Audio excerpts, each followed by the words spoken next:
Here comes the rest of gHs to help him out. And again, Cool Man, here we see 3 versus 2. Where the heck?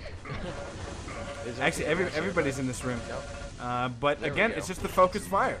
That's the difference here. Yeah. That, you know, now we got 1 man up situation. Let's see, he's got, 7 health for NZA. This is going to be worth seeing if he could pull this one off. Only 7 health. Any kind of sneeze is going to take him down, but here we start to see a lot of the really evasive... Never mind. Actually, what you do see a lot is really evasive action coming out of that one player. He's really using the rocket jumps to his advantage, moving around the map, looking for the only shots he can get, which are going to be those surprise rails, those surprise shotgun blasts. But right now, PDS, Panzer in here in the red armor room. Here comes NZA trying to break in, not having a lot of luck. And here from the other side, we're seeing Cool Man, but just dealing out some damage. Now this is nice. The Cool Man is not venturing in, but he's throwing in the damage. And Conqueror butting his head out. We can really, oh, here we go. Conqueror coming out. Oh, God. He walks into 2 rails there. It seems that down he will go. Yeah. Yeah, OKFS, last guy surviving. So even though this is a game point, guys, Panzer Death Squad is not done yet. They're in it for at least 1 more round. Now this is the first map. This is a best of 3. And then of course we are working on getting directly after this match. We're going to try to see our second lineup immediately following. So you know, lots of Quake Live action coming your way, guys. This is just the beginning. Right now, mana advantage goes to Panzer. So let's see if they can hold on to this and keep denying gHs. Uh-oh. Hang on a second. They just lost their man up situation. They lost 2 guys in a very quick amount of time. Now gHs looking to get that final round. 9-5 is the round score. It goes to 10. And the final survivor, Conqueror, is going to need to be able to take down 2 guys. He's using the wrong weapons in this situation. Oh. He's trying to use rockets when honestly he should have been using, you know, maybe something trying to sort of get away. He was kind of caught in that archway, and yeah, he turned around there just in time to eat a rail, but this first one is going to go to gHs, and from that, well, it's going to be nice here. But are you thinking that the next map, since it's, you know, Trinity being such a huge map, it being any smaller is going to help Panzer out? I'm willing to bet that it's not going to make that much of a difference, because we did see Panzer in the red armor room so much, and they were really sticking to that, thinking that that was going to be their dominant strategy. It did not prove out to be the case. it looks like DM7 is our next stop. Yeah, if they could make a situation where they can be much more clustered and concentrate their fire. Now this is a room that's really going to illustrate, this is a map that's really going to illustrate this well, is because again, if they stick to that red armor room, they're going to be facing gHs from all sides, so we'll see if they change up their pace a little bit. Yeah.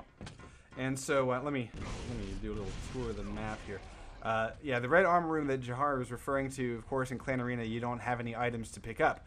But this right here is normally the red armor spawn. So this room, usually, you know, even when there are no items to get in it, this is one place that teams are going to try to hold down, because every entrance into it is a choke point, which makes it quite fashionable.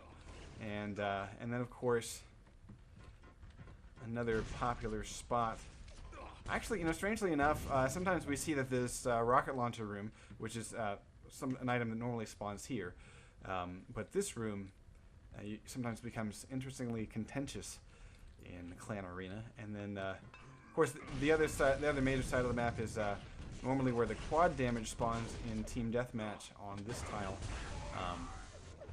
This is another great place. Honestly, I think a lot of players like it because it's so heavily trafficked in Team Deathmatch.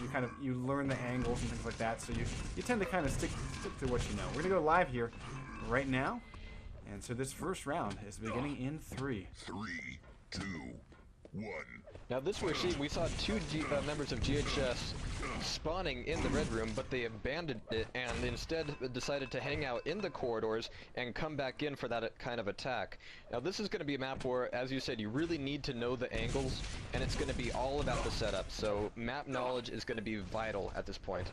Speaking of map knowledge, we just saw Rivs. What he was doing, guys, he was shooting the ceiling, because it is possible to, even though it doesn't seem physically possible, it is possible to have your rocket splash damage pass through the floor. The floor is thin enough that you can damage your opponent there. We got one man up even on red and blue here.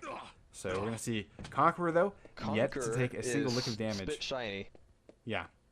gHs's Tyrael, not so much. 5 health. So you could just breathe on him and he'd fall over. There Like we go. Round begins in Now Conqueror here spawning by himself, but moving into the red armor room. But again, choosing not to go directly in, wanting to get this from the sides, from the angles. Now abandoning this. Now look this at is that. nice. Seeing a nice change of pace. Yeah. Yeah, and you can see the communication there. Like, okay, that entrance is fucked. Let's try another route. So we're gonna try, you know, dungeon / front door. Yeah, and they are wise to that dungeon move. Conqueror tossing rails down there, landing a rocket, and so he's done a fair amount of damage. He though, not able to protect his teammate, so now he's in a bad way. Although it looks like, good lord, somebody's doing a lot of damage. Nice. Tyrael is the last guy standing for gHs. We may see 2 rounds up for Panzer. Oh, Maybe Conqueror trying to be sneaky, dropping in on tier here, and just is not fooled at all. Let's go take a look. He's got 27 health. His opponent has 81 health, and they have spotted each other. Reptile able to eat a rail. Oh, and he does. He's got 1 health, just 1 health left. And there's a smart switch. And the MG by, comes out looking to finish him off. Yeah, there's a smart switch there. Both of them can be killed in a bullet, pretty much. And so Reptile, I think this is the wrong place to stand, because if he comes around up the stairs to his left, he's screwed. Ooh. Oh, but he does get the luck shot. Oh. Yeah. That was the worst entrance to take, given where Reptile was camping out, and Reptile called it. I mean, he had it set up. I think maybe he was just waiting for sound cues if they were going to take that upper entrance, but oh my goodness, just a total destruction here. LG Panzer party Death Squad. in the red room. Yeah. begins in That was And insane. great- And there you really saw. Wow. Now, we see pretty much a one-on-one here, unless we see a join from Red Armor. Yeah, we see the gHs guy backing off to Red Armor room. We know that his teammate had that area, although they have lost 1 guy already. Tyrael down to 18 health. And very quickly, Panzer Death Squad just comes in and just clears the room. Fantastic work there. Unanswered. 4 in a row, unanswered rounds. It's almost This was unthinkable. definitely a tactical choice by Panzer to get this. Now, Rivs is going to go down here, but so far what we've been seeing from Panzer is that instead of sticking to the quarters, they've pretty blatantly gone and said, okay, we're going to stick out in this room. You're going to be attacking us from these choke points, but we're going to be nailing down so much damage when you try to come in that it's not even going to be worth it to be pressing that advantage. Now see, look at this. They're making a press. We're going to see one of the guys has gone towards the teleporter. He's taking it out, and he I caught up him just as he got killed. He didn't really coordinate that quite as well as it needed to be. But look at this. Conqueror is shutting off their exit back into this Red Armor room. And he will get the frag. He will go down. But then there's one final guy standing, and it is Reptile, getting it done for round number 5. We move on to round number 6, still unanswered by Ghost. Are we going to see a shutout from Panzer here this time around? This is going to be a pretty good. I couldn't say this is going to go to 3 maps, but if we can see a shutout here, that would be such a huge difference from the last round. What a turnaround! I mean, maybe they don't really play Trinity. Maybe that's what happened. You know, they were playing a map that they didn't really know, because right now Panzer is unstoppable at the moment. They even have the man-up advantage. 3 and 2 is the current man count.